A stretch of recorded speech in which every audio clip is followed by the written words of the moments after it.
मेरे साथ एक माजी मौजूद है जिनके नवासे को दारुल मान वाले उठाकर ले गया। ਅਸੀਂ ਨਾ ਸਾਈਵਾਲ ਕੱਚੀ ਬਸਤੀ 'ਚ ਰਹਿੰਦੇ ਆ, ਨਾਲ ਸਾਡੇ ਸਟੇਸ਼ਨ ਆ। ਬੱਚਾ 8-9 ਸਾਲ ਦਾ ਹੈ। ਅੱਲਾ ਜੀ ਨੇ ਟ੍ਰੇਨ 'ਚ ਬੈਠਾ ਇੱਥੇ ਲਾਹੌਰ ਆ ਗਿਆ, ਇਹਨਾਂ ਨੂੰ ਚੁੱਕ ਕੇ ਦਾरुल मान ਦੇਤਾ। ਮੈਂ ਲੈਣ ਆਈ ਆ, ਪਹਿਲਾਂ ਵੀ ਮੇਰੇ ਘਰ ਇੱਕ ਆਦਮੀ ਗਿਆ 2000 ਰੁਪਇਆ ਲੈ ਕੇ ਆ ਗਿਆ, ਕਹਿੰਦਾ ਸਾਡੀ 9500 ਫੀਸ ਹੈ। ਪੁੱਤਰ ਮੈਂ ਕਿੱਥੋਂ ਦਵਾਂ, ਮੈਂ ਆਪ ਖੁਦ ਮੰਗਣੀ। ਹੁਣ ਮੈਂ ਦਾਤਾ ਸਾਹਿਬ ਚੱਲੀ ਸੀ ਦੁਆ ਕਰਨ। 9 ਸਾਲ ਦਾ ਬੱਚਾ ਛੋਟਾ ਹੀ ਹੁੰਦਾ ਹੈ, ਇੰਨੀ ਉਹਨੂੰ ਸਮਝ ਹੈ ਸੀ ਕਿ ਉਹ ਲਾਹੌਰ ਆ ਗਿਆ। ਹਾਂ ਪਤਾ ਨਹੀਂ ਹੁਣ ਕਿੰਦੇ ਆਖੇ ਲੱਗ ਕੇ ਆ ਗਿਆ, ਕਿੰਦੇ ਨਹੀਂ। दारुल मान वाले ने ਤੁਹਾਡੇ ਕੋਲ ਪੈਸੇ ਲੈਣੇ 2000 ਅੱਗੇ ਲੈ ਆਏ ਨੇ, ਹੁਣ ਫਿਰ ਡਿਮਾਂਡ ਕਰਦੇ ਨੇ। 2000 ਕਿਉਂ ਲੈ ਗਏ? ਕਹਿੰਦੇ ਸਾਡਾ ਕਿਰਾਇਆ ਵੀ ਤੁਹਾਨੂੰ ਦੱਸਣ ਆਏ ਆ। तो दारुल मान ने ऐसी फरमाइशें की हैं कि ये गरीब क्या करे। ये तो मांग कर रहे हैं, ना झुग्गियों में बैठे हुए हैं, ना कच्ची आबादी में बैठे हुए हैं। बच्चा भूल के आगे साथ ट्रेन खड़ी होती है, बच्चा उसमें चढ़ के आ गया है, उसको शौक था कि मैं दाता साहब देखूँ, मैं मीनार पाकिस्तान देखूँ। अस्सलाम वालेकुम नाज़रीन, मैं हूं मेरा बाइक के टीवी के साथ। नाज़रीन, जैसा कि आपको पता है पाकिस्तान में तकरीबन हर इदारे में करप्शन हो रही है। चंद 2 इदारे बचे थे जिसमें करप्शन नहीं थी, उनमें से एक दारुल मान था। मेरे साथ एक माजी मौजूद है जिनके नवासे को दारुल मान वाले उठाकर ले गया, लेकिन अब वो पैसे की डिमांड कर रहे हैं इनसे। माजी से हम बात करते हैं, इनसे पूछते हैं कि आखिर वो क्यों ऐसा कर रहे हैं। अस्सलाम वालेकुम माजी। वालेकुम सलाम बेटा। माजी की नाम थोड़ा? मेरा नाम रबीना जी। रवीना, कितों दे रहने वाले हो? साहिवाल दे। सही बात है। बच्चे किन्ने ने? मेरिया 4 बेटियां ने। ते बेटे? नहीं, अच्छा, ਇੱਥੇ ਕੀ ਕਰ ਰਹੇ हैं? मैं अपने नवासे ਨੂੰ ਲੈਣ ਆਈ ਦਾरुल मान ਤੋਂ। ਨਵਾਸੇ ਨੂੰ ਲੈਣ ਆਏ ਜੀ ਕੀ? ਹਾਂ ਅਸੀਂ ਨਾ ਸਾਹੀਵਾਲ ਕੱਚੀ ਬਸਤੀ 'ਚ ਰਹਿੰਦੇ ਆ, ਅੱਛਾ, ਨਾਲ ਸਾਡੇ ਸਟੇਸ਼ਨ ਆ। ਬੱਚਾ 8-9 ਸਾਲ ਦਾ ਹੈ। ਅੱਲਾ ਜੀ ਨੇ ਟ੍ਰੇਨ 'ਚ ਬੈਠਾ ਇੱਥੇ ਲਾਹੌਰ ਆ ਗਿਆ, ਇਹਨਾਂ ਨੂੰ ਚੁੱਕ ਕੇ ਦਾरुल मान ਦੇਤਾ। ਉਹਨਾਂ ਨੇ ਮੇਰੇ ਦਿਮਾਗ ਵੱਡੇ ਦਾ ਨੰਬਰ ਦਿੱਤਾ ਕਿ ਤੁਹਾਡਾ ਬੱਚਾ ਇੱਥੇ ਆ ਗਿਆ, ਲੈ ਜਾਓ। ਆ ਕੇ ਮੈਂ ਲੈਣ ਆਈ ਆ, ਪਹਿਲਾਂ ਵੀ ਮੇਰੇ ਘਰ ਇੱਕ ਆਦਮੀ ਗਿਆ 2000 ਰੁਪਇਆ ਲੈ ਕੇ ਆ ਗਿਆ, ਕਹਿੰਦਾ ਸਾਡੀ 9500 ਫੀਸ ਹੈ। ਪੁੱਤਰ ਮੈਂ ਕਿੱਥੋਂ ਦਵਾਂ, ਮੈਂ ਆਪ ਖੁਦ ਮੰਗਣੀ। ਹੁਣ ਮੈਂ ਦਾਤਾ ਸਾਹਿਬ ਚੱਲੀ ਸੀ ਦੁਆ ਕਰਨ। ਮਾਜੀ ਬੱਚਾ ਜਿਹੜਾ ਤੁਹਾਡਾ ਨਵਾਸਾ ਹੈ ਉਹ ਲਾਹੌਰ ਆਇਆ ਸੀ? ਇੱਥੇ ਆ ਗਿਆ ਸੀ। ਮੈਨੂੰ ਨਹੀਂ ਪਤਾ, ਮੇਰੇ ਕੋ ਘਰੋਂ ਜੁਮਾ ਪੜਨ ਆਇਆ ਵਾ। ਉਮਰ ਕਿੰਨੀ ਦੱਸੀ? 8-9 ਸਾਲ ਦਾ। 9 ਸਾਲ ਦਾ ਬੱਚਾ ਛੋਟਾ ਹੀ ਹੁੰਦਾ ਹੈ, ਇੰਨੀ ਉਹਨੂੰ ਸਮਝ ਹੈ ਸੀ ਕਿ ਉਹ ਲਾਹੌਰ ਆ ਗਿਆ। ਹਾਂ ਪਤਾ ਨਹੀਂ ਹੁਣ ਕਿੰਦੇ ਆਖੇ ਲੱਗ ਕੇ ਆ ਗਿਆ, ਕਿੰਦੇ ਨਹੀਂ। ਮੈਂ ਗਲੇ ਰੋਂਦੀ ਆ, ਸੜਕਾਂ ਤੇ ਲੱਭਦੀ ਫਿਰਦੀ। ਇੱਕ ਦਿਨ ਅਚਾਨਕ ਫੋਨ ਗਿਆ, ਉਹਨੇ ਕਿਹਾ ਅੰਮੀ ਇੱਦਾਂ ਦਾ ਫੋਨ ਆਇਆ। ਫਿਰ ਅਸੀਂ ਗੱਲ ਕੀਤੀ, ਉਹਨਾਂ ਸਾਨੂੰ ਤਸਵੀਰ ਘੱਲੀ ਬਕਾਇਦਾ ਕਿ ਆਪਣਾ ਬੱਚਾ ਸਿਆਣੋ। ਅਸੀਂ ਸਿਆਣੇ ਆ, ਉਹੀ ਬੱਚਾ ਸਾਡਾ, ਉਹੀ ਬੱਚਾ ਫਜ਼ਾਨ ਅਲੀ ਨਾਮ ਹੁੰਦਾ। ਤੇ ਉਹਨਾਂ ਦੇ ਤੁਹਾਡੇ ਜਿਹੜਾ ਨਵਾਸਾ ਹੈ ਉਹਦੀ ਮਾਂ, ਉਹਦਾ ਬਾਪ, ਉਹਦੀ ਅੰਮੀ ਹੈਗੇ, ਉਹਦੇ ਬਾਪ ਕਰਦੇ ਸੀ ਨਸ਼ਾ। ਉਹਦੀ ਅੰਮੀ ਨੂੰ ਮਾਰਦਾ ਕੁੱਟਦਾ ਸੀ, ਘਰੋਂ ਚਲਾ ਗਿਆ। ਅੱਲਾ ਜੀ ਨੂੰ ਕਿੱਥੇ ਮਰ ਕੱਪ ਗਏ। ਕਹਿੰਦੇ ਉਹਦੇ ਸਰਟੀਫਿਕੇਟ ਜੇ ਲਿਆਓ। ਮੈਂ ਕਿੱਥੋਂ ਲਿਆਵਾਂ? ਅੱਛਾ ਅੱਛਾ, ਤੇ ਉਹ ਨਸ਼ਾ ਕਰਦਾ ਸੀ ਉਹਨੇ, ਮਤਲਬ ਕਿ ਤੁਹਾਡੇ ਕੋਲ ਬੇਟੀ ਤੁਹਾਡੇ ਕੋਲ ਹੀ ਰਹਿ ਰਹੀ? ਹਾਂਜੀ ਮੇਰੇ ਕੋਈ ਉਹ ਆਂਦੀ ਸੀ ਨਾਲ। ਮੈਂ ਕਿਹਾ ਨਹੀਂ ਬੇਟਾ ਤੂੰ ਇੱਥੇ ਹੀ ਰਹਿ, ਤੇ ਮੈਂ ਜਾਣੀ ਆ। ਤੇ ਕਿੰਨੀ ਦੇਰ ਹੋ ਗਈ ਬੱਚੇ ਨੂੰ ਗੁੰਮੇ ਨੂੰ? ਆ ਮਹੀਨਾ ਹੋਣ ਲੱਗਾ ਜੀ। ਮਹੀਨਾ ਹੋ ਗਿਆ ਤੇ ਦਾरुल मान ਵਾਲੇ ਉਠਾ ਕੇ ਲੈ ਜਾਣੇ? ਹਾਂਜੀ। ਅੱਛਾ, ਤੇ ਕੀ ਹੁਣ ਕੀ ਮਸਲਾ ਕੀ ਹੈ? ਤੁਹਾਨੂੰ ਪਤਾ ਹੈ ਕਿ ਯਕੀਨ ਹੈ ਕਿ ਵਾਕਈ दारुल मान ਵਾਲਿਆਂ ਕੋਲ? ਸਾਨੂੰ ਯਕੀਨ ਆ। ਉਹਨਾਂ ਨੇ ਕਿਹਾ ਤੁਸੀਂ ਅੰਮਾ ਜੀ ਬੱਚਾ ਆਪਣਾ ਲੈ ਜਾਓ, ਆ ਕੇ ਤੁਹਾਨੂੰ ਅਸੀਂ ਤਸਵੀਰ ਘੱਲਨੇ। ਸਾਨੂੰ ਤਸਵੀਰ ਘੱਲੀ, ਅਸੀਂ ਤਸਵੀਰ ਸਿਆਣੀ।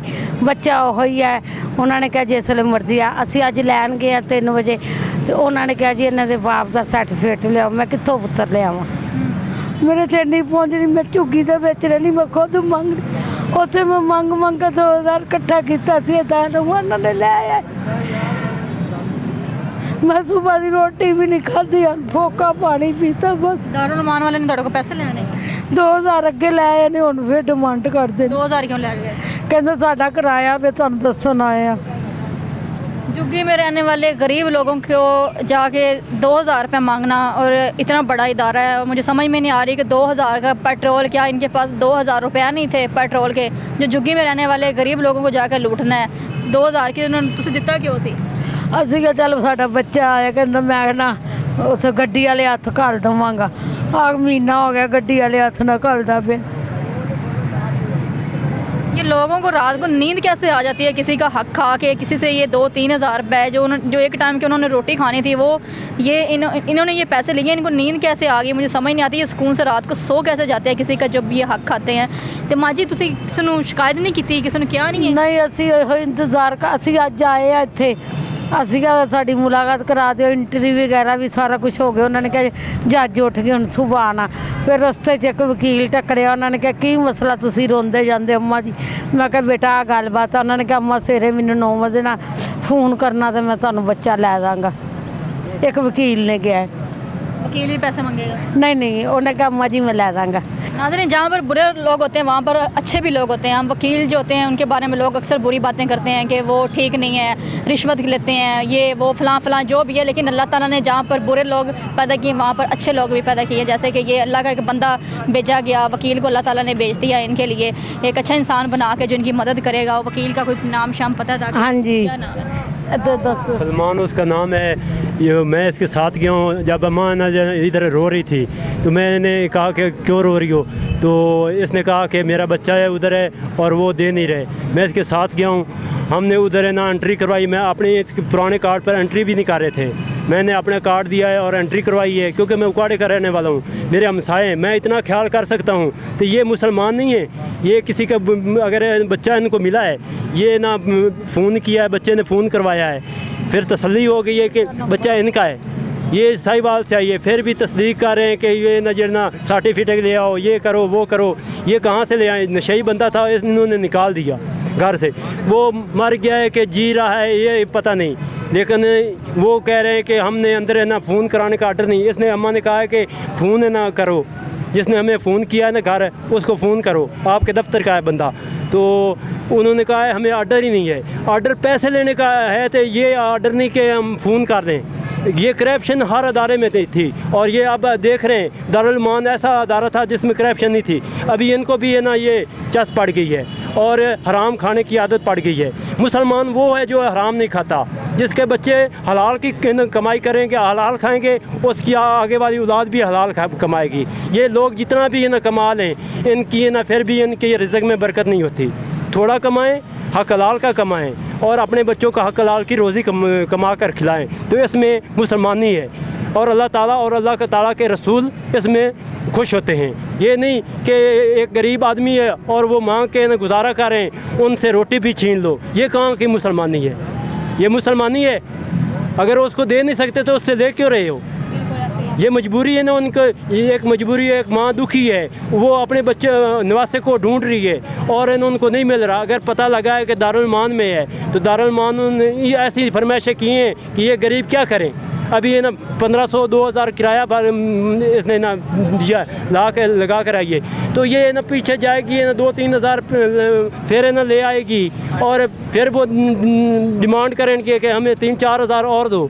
तो ये कहाँ से ले आई? ये तो मांग कर रहे ना झुग्गियों में बैठे हुए, ना कच्ची आबादी में बैठे हुए। बच्चा भूल के आ गया, साथ ट्रेन खड़ी होती है, बच्चा उसमें चढ़ के आ गया है, उसको शौक़ था कि मैं दाता साहब देखूं, मैं मीनार पाकिस्तान देखूं।